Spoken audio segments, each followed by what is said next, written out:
మలాకీ గ్రంథము 4వ అధ్యాయము 2వ వచనాన్ని చదువుకుందాం.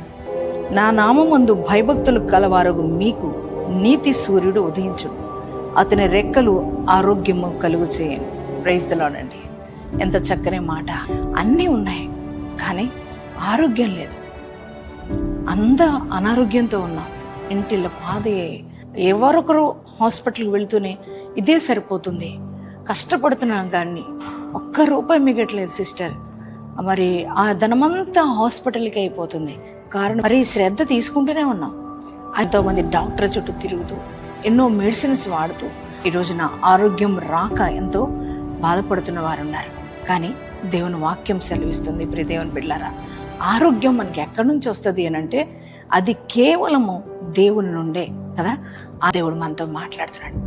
నువ్వు కృంగిపోవద్దు, దిగు, రెక్కల్లో ఉన్న ఆరోగ్యాన్ని నీకు ఇస్తాను అని ప్రభు అన్నాడు. నువ్వు ఈ వాగ్దానం ఎంతమంది రిసీవ్ చేసుకున్నారో మీ అందరి జీవితాల్లో ఈ వాగ్దానం నెరవేర్చబడును గాక. ప్రార్థన చేసి